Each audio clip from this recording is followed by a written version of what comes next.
Hi, and welcome back. Today we're going to start a new project in ceramics. We're going to use what we've learned in our first couple of projects and put it all into one finished piece. It's a big challenge, but one worth doing. We are going to make an effigy teapot. An effigy is an object that has been made to look like something else. So in Wisconsin, we have a lot of effigy mounds built by the Mississippian culture many centuries ago. You've gone by these, they're in the shapes of different spirits from that culture. They also produced effigy pots and vessels that were used in ceremonial purposes. And if you look at any culture throughout history, or almost any culture, you're going to find examples of effigy vessels. And they were used for lots of different purposes. Currently, we have a lot of effigy vessels, but they're just decorative. So this is an example of an effigy teapot that I built. Okay, so it's a teapot, but it's in the shape of a mouse. So we've got a tail for a handle. His lid is just on his back with a little piece of cheese, and we lift it off. His spout is his mouth. So this is my effigy teapot example, and this is what we're going to be working with moving forward. Today we're going to start our first step. The first step is building the belly of the vessel. It is a very important step. Make sure when you start it that you're thinking about the size you want your finished teapot to be, how much liquid it will hold, and what you want the eventual design to look like. Spend some time before you start building that belly, sketching out different ideas and making a plan. Enjoy the process. I'll break it down with you step by step in a series of videos to follow. And if you have any questions, let me know. Have some fun. Enjoy the challenge. Before we start building the belly, we need to really think about what our teapot is going to look like, how it's going to function, and how it's going to fit together. So the first step is to sketch. And a lot of my sculpture students struggle a little with the sketching, and they say things like, but Ms. Zabo, I took sculpture, I didn't take drawing, I don't know how to draw. It's really not about having a great drawing. It's about having a great plan and a good understanding of where you're going. So my sketches aren't finished drawings. They're just my ideas. It's like a blueprint. So I have a side view of what I want my teapot to look like and a top view. I'm going to have a frog sitting on two lily pads, a little one and a big one. You can see it here from the side. The reason I have it on lily pads is because he has skinny little toes, and if I don't put something underneath those toes, they're going to want to break off every time I pick him up and set him down. The spout of the teapot is going to be the open mouth of the frog, and I think I'm going to have his tongue sticking out, and the water will pour off the end of the tongue. Note that I have his throat, the spout kind of at an upward 45-degree angle. That's important. You don't want the spout to come out at a 90 from the belly and go straight up. Water doesn't want to flow that way. The lid is going to be sitting on his back with a little fly for the lid pull. Make sure that your lid is on a fairly flat surface. Okay, so you can see here I've kind of leveled off that frog's back. If it was at an angle, that lid would want to slide down. For the handle, I'm going to use the stem of a little lily bud that's coming out from underneath the frog and touching back onto his back.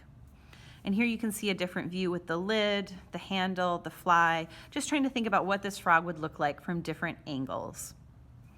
Over here you can see me thinking about how I'm going to build my belly, which is my first big step in actually constructing my teapot. I'm going to use two pinch pots. This is the side view.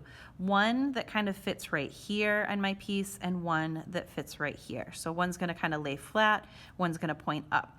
And they're both going to have kind of this diamond shape to them, like a rounded diamond shape or a cone shape almost.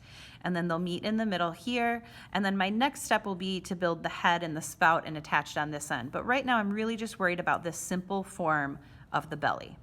Let's get started with that next.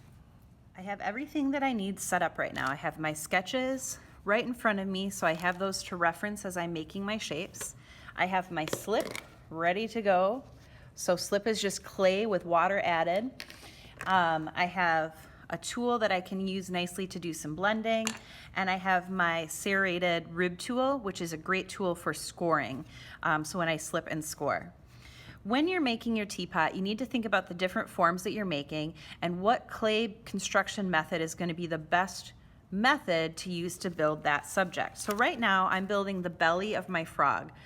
And I have these kind of rounded organic forms that are going to come together in this football-esque kind of shape here. And I could use coil to do that. I could use slab to do that, or I could use pinch pot. Those are the three methods we've learned in class so far. It makes the most sense to do a pinch pot. So what I did is I grabbed 2 pieces of clay, one that's slightly bigger than the other, because the back of my frog is a little bigger than the front of my frog. And I'm gonna make pinch pots out of them. So I rolled it into a ball, then I'm gonna stick my thumb in the center, and I'm gonna do this kind of slowly and carefully. Clay doesn't like to be forced, you have to coax it. I'm gonna take these fingers on the outside and I'm just gonna gently pinch around this outside edge and turn it as I pinch. And that's opening up the pinch pot and starting to create the sides of what will become my frog. Now I want this to be a little more pointed on the bottom than on the top. So I'm gonna tilt my hands instead of straight up and down, I'm gonna tilt them in this way as I pinch, and that's gonna open up my form a little bit. Pull the center out. Okay, see it's starting to get closer to that form. And then I'm gonna spend some time just using my hands, gently coaxing the tip of this into more of a cone shape.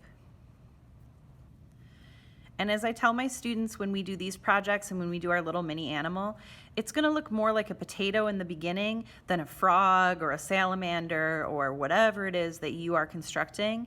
But we really take our time and build this over time. We add, we take away, we add, we take away until we have the shapes that we want. Now I've got a shape on here that feels about like what I drew. So I'm gonna compare it here to my drawing, okay? I'm gonna do the same thing with this smaller ball of clay. Now I have 2 forms that are about what I'm looking for shape and size.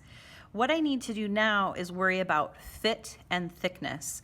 So I want these 2 forms to meet at an even spot, both inside and outside here. And I want them to be the same thickness throughout. About as thick as my finger, no thinner than my pinky, and no thicker than my thumb. And as thick as your thumb, you're gonna have a pretty heavy teapot. But I kinda use fingers as guides for my students. So this is about right for right now. It'll allow us to have enough clay to carve into. Pinky size, it might start collapsing on you. So right in that zone. And my front of my frog, this littler piece, is a little thick right now. It's also a little smaller than the other piece. So I'm gonna just pinch that open just a little bit. Those look like they're gonna fit a little better. Then if you look, because these edges aren't flat, they're not meeting nicely right now. So I have a couple options. I can tap them flat. Okay, you see how that works? Or I can cut them flat. If you tap them flat, it made a little lip on the inside. We don't want that, so I'm gonna take some time, I'm gonna smooth that inside out, because once I connect these 2 to each other, it's gonna be really difficult to come in and smooth the inside of my teapot out. So I wanna get this as nice as I can right now, because I'm not gonna be able to get in there really easily later. Smooth out my outside here and even that up as well. Then I'm going to double check fit. Ooh, and look, one piece got too wide for the other. So I'm gonna come in and I'm just gonna gently bring that in just a little bit. So I'm just kind of gently pushing towards the center. I'll check my fit again. I have a thick area forming, so I'm gonna smooth that out and move it to where there's a little bit of a thinner spot. Okay, that fit we can make work. Okay, so now I'm gonna score both sides. I'm going to add slip. Sometimes when I add slip, I'll score again just to really work that in. Before I put these together, I'm just gonna use my fingers on the inside of this seam because I want it to be pretty smooth in there. And I'm just gonna clean the inside of that seam, and then I'll put these together. So most of my clay students come in knowing that they need to slip and score, but there's another really important part of adding 2 clay pieces together, and that is blending. So what I'm doing right now is I'm pushing the 2 seams into each other, and I'm making sure there's a good fit. Once I have a good fit on that seam, I need to go in and blend. And I can either blend a seam back and forth with a tool like this, so I take clay from one side and I blend it to the other. Another option is that you can take a little bit of clay, roll a small coil and place that coil into the seam. And if your seam digs down at all into the surface, I'd recommend the coil method. And then you just take that coil and you blend out in both directions. When you're blending, you want to make sure that you're not pushing hard into the surface because you don't want to dent your belly of your teapot. And keep in mind the size that you're making as you're building this. If you're looking at the belly of this teapot, it's going to be a very small teapot, right? This isn't a teapot that's going to serve a crowd. This is going to serve one person. And it truly is more decorative than it is functional. But make sure as you're blending, you're being careful and you're being gentle, so you're keeping that seam nice and even. Once you have your belly built on your teapot, I usually like to let it kind of sit for a little bit before I continue to build on it, just for that seam to kind of firm up and get that slip to move from one side to another and kind of even out. But here is my frog belly and body. I want that frog to sit flat on his belly, and right now it's going to kind of roll, so I'm going to define where he sits by tapping really gently just to flatten off the bottom. Do you see how that flattens off that bottom side? So I've tapped gently. That gives it a place to rest. And I'm just going to spend a little bit of time comparing my teapot to my sketches and making sure that I've got the shapes that I want to have on this belly.